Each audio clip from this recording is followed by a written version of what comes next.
Hey there everyone, and welcome to Bill's Retro Gaming Show. On today's video, we're going to be talking about the Fast and the Furious from Arcade1up. Buckle up, things are about to get a little bumpy.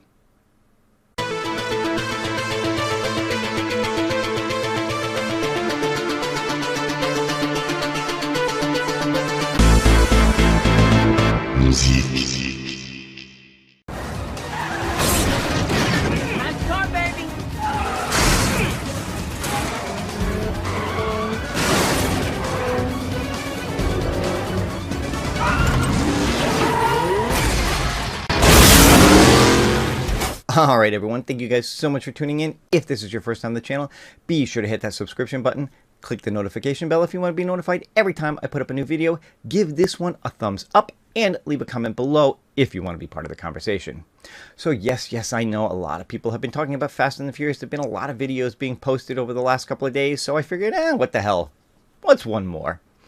No, but in all seriousness, if you guys happened to catch our live show Game Time last night, yes, you know, we did spend quite a bit of time talking about this. We did cover a lot about it, including some exclusive information and some exclusive game footage. Well, I wanted to take a few minutes. I wanted to boil things down a little bit and just talk a little bit about some of the things that we now know in regards to the Fast and the Furious release that's coming from Arcade1up. And I wanted to give you guys a chance to see the exclusive footage that we showed last night, unfiltered, unedited, raw. I'm just going to play it. It's about 2.5 minutes. I'm just going to play it. You guys can watch it. That way you guys can make up your own decision without anybody talking over it. And then finally, I want to show that video, and I want to show a comparison to some actual arcade gameplay. I took some gameplay footage from a YouTube channel called Insert Coin. I will have a link in the description to the video footage that I used. And I just want to show it's actually going to be the exact same track that was played for the Arcade1up. So you can see a side-by-side comparison. You will notice some little differences, I think. I did. And I want to know what you guys think about that as well. But let's just get started right away. And let's talk about some of the things in regards to the Fast and the Furious. All right, so obviously, you know, a lot of people knew that this was going to get announced. There's been, you know, a mixture of feelings about it. Some people are really excited that the Fast and the Furious is coming. Some people could care less. Some people were hoping for other things to be announced. You know, the truth of the matter is it never matters what Arcade1up or any company announces in regards to a new unit come out. Someone somewhere is always going to say, well, what about this game? So I'm not going to get into any of that on this. Let's just focus on the fact that we know Fast and the Furious is coming out, and it's coming out in early May, somewhere around May 5th, May 8th, somewhere around that time frame, that weekend frame. People should start getting them, whether they can go and purchase them directly from Best Buy or get them on pre-order. That's the first thing, is that these are available for pre-order directly from Best Buy. It looks like, just like with the other deluxe cabs that Arcade1up has put out this year, Best Buy will have an exclusive for the first month and a half or so before it makes its way to Arcade1up's site directly or to any other retailers. So for right now, if you want it, you got to go through Best Buy. Now, on top of that, we know that it has two games, that it has Fast and the Furious and it has Fast and the Furious Drift. We know that for the first time, they've allowed for linkable machines. So if you get multiples of these, you can link up to 4 of them together and race against each other that way, which I think is a really cool feature. I am going to be having another video coming out, hopefully later this week, coming up in regards to linkable cabs and what I think the future of those are. I posted a video several months ago, like 8 months ago. I posted a video in regards to what about linked cabs? Will we ever see them from Arcade1up? And now we're actually starting to see that. So I'm going to toot my own horn for a minute here and say that, yeah, I did kind of predict that this would come, and in somewhat of a way that they're actually doing it. So, you know, that's pretty cool. So I want to go a step further and talk about what could be next.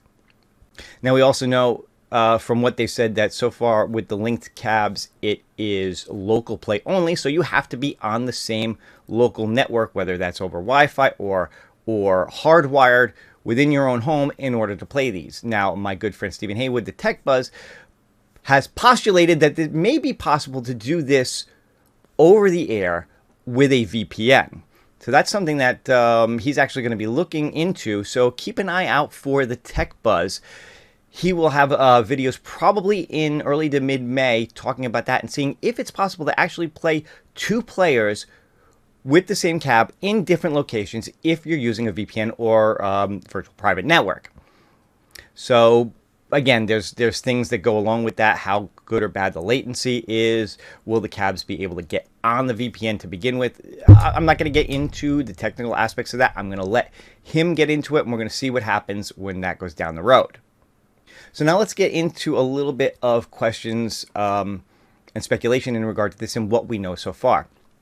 First off, we know that this game is based on the arcade ROMs. We also know that Raw Thrills was very involved in porting it over to Arcade1up. So I think that's actually a good thing that the makers of the game have been heavily involved in bringing it over to the Arcade1up machine. Now, did they have to cut corners?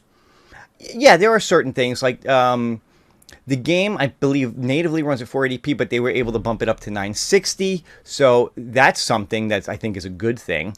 Unfortunately, they did have to drop the frame rate down. So I believe that the arcade games run at about 60 frames per second. This is going to run at about 30. Now, what we don't know is whether that's locked or variable. From the footage I've seen, it feels like it's locked at 30, but who knows? Hopefully it's locked and it's not variable, because when there's a lot going on the screen, you don't want this thing dipping down to 12 or 15 frames per second.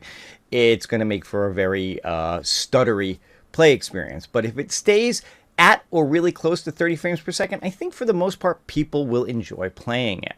Now, in terms of some of the bad news in regards to it, obviously, a lot of people know that there are a lot of cars that you can get access to and race in these games. They have said that some of the cars will not be included, whether that's for licensing issues or whatever. But what we don't know is we don't know which ones at this point. They have not provided a list of which cars are not in the game.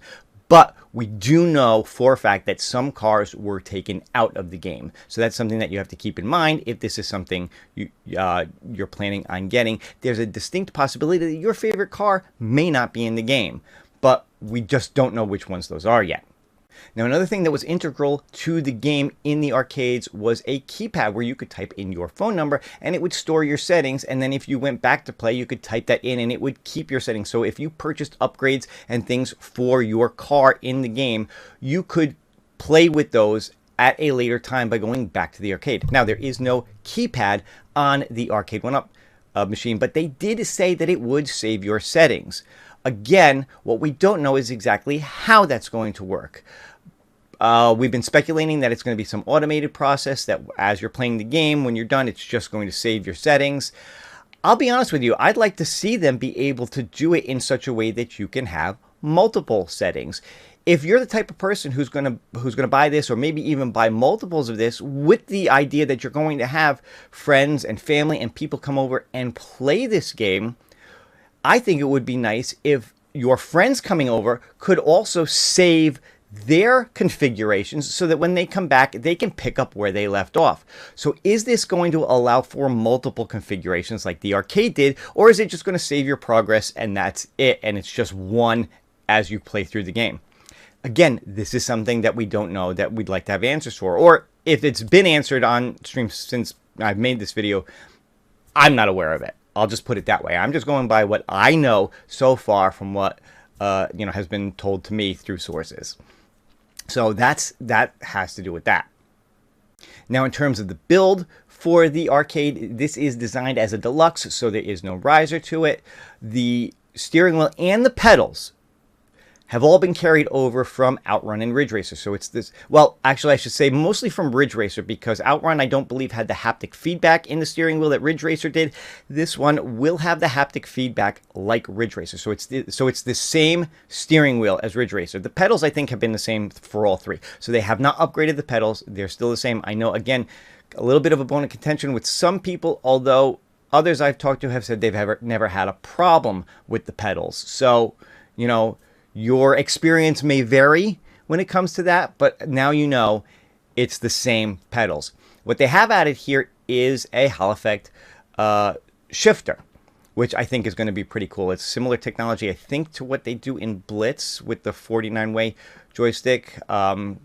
not 100% on that, but it's a nice feature, and hopefully it means it's a good working and robust shifter, because that is something, again, like the pedals and everything else, that you are going to be shifting constantly as you play. So you don't want that thing breaking off. So hopefully it is well made. Now, in terms of all the other stuff, Wi-Fi firewall leaderboards, things like that, I think all of that is readily available on the website. You can check a lot of that kind of stuff out. We know it's a BOE monitor. We know all of that stuff, so I don't want to go into crazy detail on that. I really just wanted to touch base on some of the things that people had questions to that we have since gotten answers to within the last 24 hours since the announcement went live. And again, we covered a lot of this on Game Time. Be sure you check that out if you did not get a chance to watch that stream. It's going to go up on my site too sometime this weekend. But I wanted to just boil things down to a shorter video just to give you guys the information. Now, I'm going to stop here in terms of that, and I'm just going to turn this over to the exclusive game footage that we received, that we showed on the channel, and I'm just going to shut up. I'm just going to play it, and I'm going to let you guys decide for yourself what you think of actual gameplay being played on the Fast and the Furious cabinet from Arcade1up. So, let's roll the footage. Choose a track. Shinjuku. Upgrade your car. Spoiler.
All right, and there you have it. That is the exclusive footage directly from Arcade1up. I believe that's the machine from their Miami office that they showed during the That One Up show being played. But hey, let me know in the comments. What do you think of the gameplay? For the most part, I think it looks pretty good. I think there are some differences between this one and the arcade, and I think maybe you'll be able to tell that when I do the side-by-side comparison in a few minutes here. But for the most part, even the things that seem a little different, I think are not going to take away from the gameplay experience. If you like this game, if you're excited for this game, I think you're going to enjoy playing it. I don't think you're going to have too much of a disappointment in the way that it plays, just from the footage that they've shown so far. Now, having said that, what I want to do now is do a side-by-side comparison. So I am going to show you that footage again, and I'm going to show you footage of an actual arcade game. Again, this comes from a YouTuber called Insert Coin. I will link in the description to their video. I don't know if it's him or her or who actually runs it. The YouTube channel is called Insert Coin. Seem to do a lot with arcade gameplay footage. If you're into that, you can definitely check them out. And this is taken from a full run through the game, but I'm just going to show off the same course that was being played for the Arcade1up version, so it's a closer comparison. All right, let's jump in. Let's do that, and then we'll wrap up.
All right, guys, there you have it. That is your side-by-side comparison.